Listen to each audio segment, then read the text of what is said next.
Olá, alunos! Tudo bem?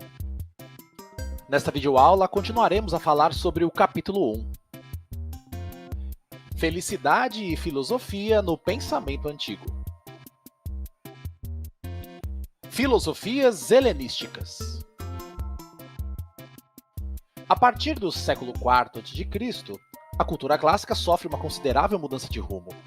O contexto cultural e histórico sofre mudanças profundas. Os sistemas de Platão e Aristóteles já não atendem às necessidades dos grandes intelectuais da época, e é preciso buscar novas formas de pensar a realidade. Por este motivo, antes de definir a filosofia helenística, vamos compreender o contexto de seu surgimento. Em 490 a.C., um grande número de cidades-estado gregas se uniram na luta contra a invasão dos persas. Após os gregos vencerem esta batalha, as duas grandes cidades-estado da época, Atenas e Esparta, iniciaram uma disputa para controlar as demais cidades-estado. Tal disputa transformou-se em guerra, que ficou conhecida como a Guerra do Peloponeso. Essa guerra abalou o sentimento de unidade dos gregos e consumiu recursos, deixando a Grécia vulnerável. O rei da Macedônia, Filipe II, aproveita-se do enfraquecimento da Grécia e a conquista no ano de 338 a.C. na famosa Batalha da Queroneia. A partir daí, a Macedônia vai se tornando um imenso império que englobava a Grécia, o Egito e todo o Oriente Médio, chegando aos limites da Índia. Nesse contexto histórico, a polis grega, enquanto unidade política autônoma, deixa de existir. Com o fim da democracia grega, a forte ligação entre o cidadão e a polis é quebrada, e o indivíduo percebe-se cada vez mais como uma parte minúscula e insignificante de um império gigantesco. O homem grego precisou reinventar-se. O termo helenismo designa o processo de difusão generalizada da cultura grega para além das fronteiras geográficas da Grécia. Bom, depois de tudo isso, resta saber: de que forma surgem as filosofias helenísticas? Os gregos sempre valorizavam a liberdade.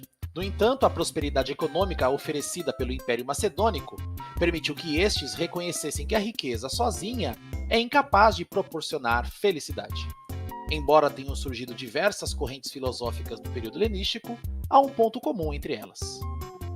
A verdadeira felicidade é a ataraxia, ou seja, a imperturbabilidade da alma. Então, como alcançar a ataraxia?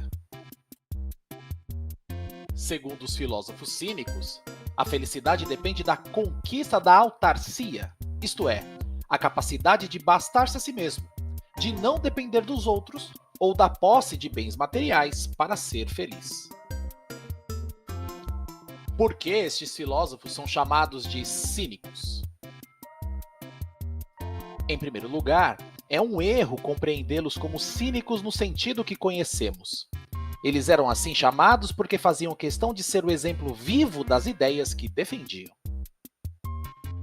Antístenes, primeiro filósofo cínico, era avesso à vida de ostentação da maioria dos filósofos de Atenas.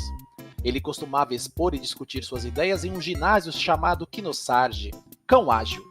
Daí surgiu a alcunha Kinikoi, aqueles que são como cães, dada a seus seguidores. No entanto, o radicalismo em relação às convenções sociais contribuiu para o enfraquecimento da escola de Antístenes após a sua morte. Dúvidas? Anote em seu caderno ou deixe aqui nos comentários. Pessoal, aguenta firme, o capítulo ainda não acabou.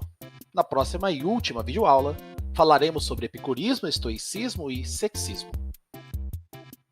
Até lá!